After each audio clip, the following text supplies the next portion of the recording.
Happy Homebrew Wednesday, guys. It's Matt here from Brewery. Got one of the new beers that I bottled up here. It's the Bee Limey. It's the Lime Pilsner. So it's been 2 weeks in the bottle. I figured I'd give it a crack.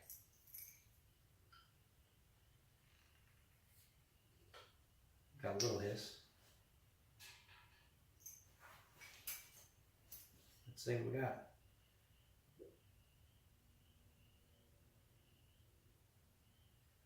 It might be a little early. Not a whole lot going on there. No head. Actually a little cloudy. Actually, earlier tonight I tried the coffee brown ale because it was in the bottles about the same amount of time.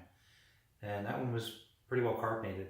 What was interesting about that one though is it was, I don't know, to me it just tasted a little flat and boring. And it might have just been because with the water profiles here, I'm just noticing that all my numbers are low, and a beer like that required me to probably put some stuff in there, and I didn't. So yeah, I mean, maybe it would have a little bit more life to it if I had added some brewing salts to it to bring the profile into the right range for a brown ale. Probably that's probably what happened with that one. Oh yeah, that's you get a little bit of the lime there. Just smells very clean. Cheers.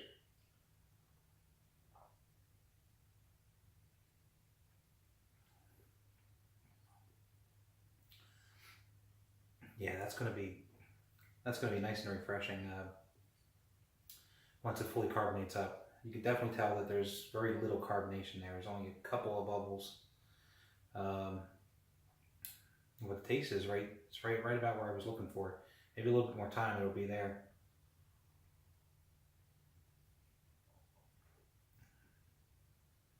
Yeah, it has that nice, the lime is right there. It's right on top. It hits you right away. And it kind of lingers around right at the end too. But yeah, very refreshing. Nice Pilsner. And hopefully it'll clear up over time maybe too, we'll see.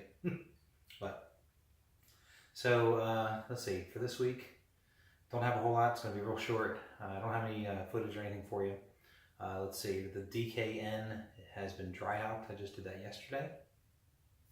So as per Nate, give it about 5 to 7 days on the dry hop and then I'll go ahead and bottle it. So probably looking at maybe Monday, because I can't do it on the weekend, I work. So I will be doing that.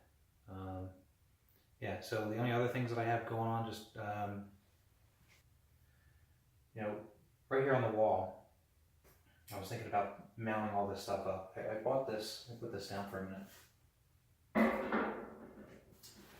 Bought this a couple of weeks ago or so when I started to start messing with the water. So just a standard, water filter to get rid of the chlorine.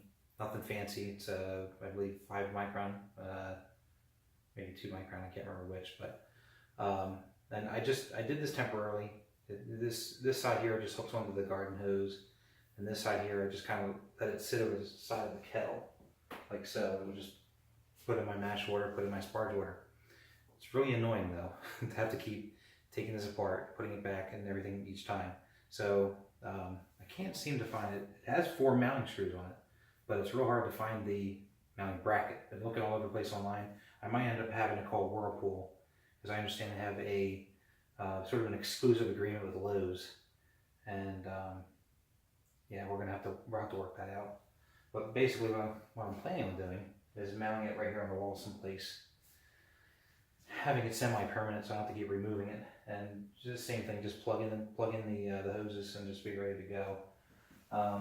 Part of what's driving that is that I also bought a water meter, similar to Wally has one, Tony has one as well. I like the idea, so I don't have to keep using a measuring stick, because these kettles don't have gallon markers on them.